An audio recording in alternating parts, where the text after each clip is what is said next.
Capítulo 2. Do livro. Agora que expliquei o título, passo a escrever o livro. Antes disso, porém, digamos os motivos que me põem a pena na mão. Vivo só, com um criado. A casa em que moro é própria, é fila construir de propósito, levado de um desejo tão particular que me vexe imprimi-lo, mas vá lá. Um dia, há bastantes anos, lembrou-me reproduzir no engenho novo a casa em que me criei na antiga rua de Matacavalos, dando-lhe o mesmo aspecto e economia daquela outra, que desapareceu. Construtor e pintor entenderam bem as indicações que lhes fiz. É o mesmo prédio assobradado, 3 janelas de frente, varanda ao fundo, as mesmas alcovas e salas. Na principal destas, a pintura do teto e das paredes é mais ou menos igual, umas grinaldas de flores miúdas e grandes pássaros que as tomam nos bicos, de espaço a espaço. Nos 4 cantos do teto as figuras das estações, e ao centro das paredes os medalhões de César, Augusto, Nero e Massinissa, com os nomes por baixo. Não alcanço a razão de tais personagens. Quando fomos para a casa de Matacavalos, já ela estava assim decorada e vinha do decênio anterior. Naturalmente era gosto do tempo meter sabor clássico e figuras antigas em pinturas americanas. O mais é também análogo e parecido. Tenho chacarinha, flores, legume, uma casuarina, um poço e lavadouro. Uso louça velha e mobília velha. Enfim, agora, como outrora, há aqui o mesmo contraste da vida interior, que é pacata, com a exterior, que é ruidosa. O meu fim evidente era atar as 2 pontas da vida, e restaurar na velhice a adolescência.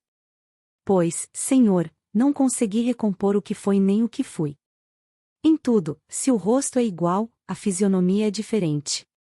Se só me faltassem os outros, vá, de um homem consola-se mais ou menos das pessoas que perde, mais falto eu mesmo, e esta lacuna é tudo. O que aqui está é, mal comparando, semelhante à pintura que se põe na barba e nos cabelos, e que apenas conserva o hábito externo, como se diz nas autópsias, o interno não aguenta tinta.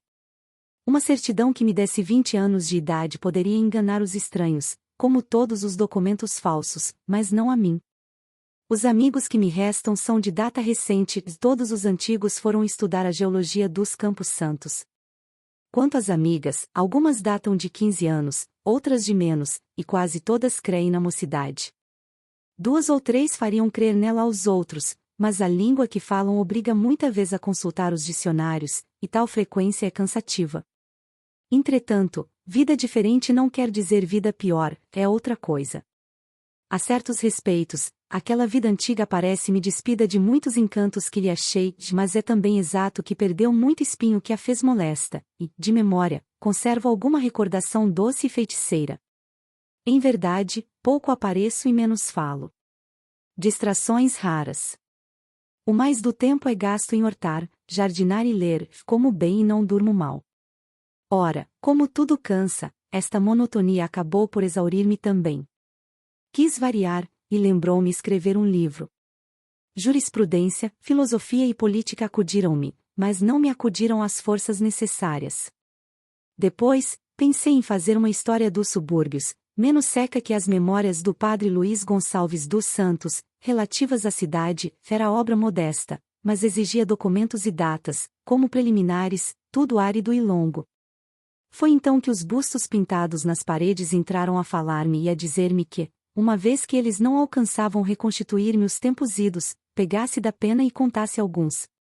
Talvez a narração me desse a ilusão, e as sombras viessem perpassar ligeiras, como ao poeta, não o do trem, mas o do Fausto. Aí vindes outra vez, inquietas sombras?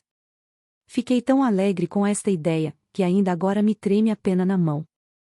Sim, Nero, Augusto, Massinissa, e tu, grande César, que me incitas a fazer os meus comentários, agradeço-vos o conselho, e vou deitar ao papel as reminiscências que me vierem vindo. Deste modo, viverei o que vivi, e assentarei a mão para alguma obra de maior tomo. Eia, comecemos a evocação por uma célebre tarde de novembro, que nunca me esqueceu. Tive outras muitas, melhores e piores, mas aquela nunca se me apagou do espírito. É o que vais entender, lendo.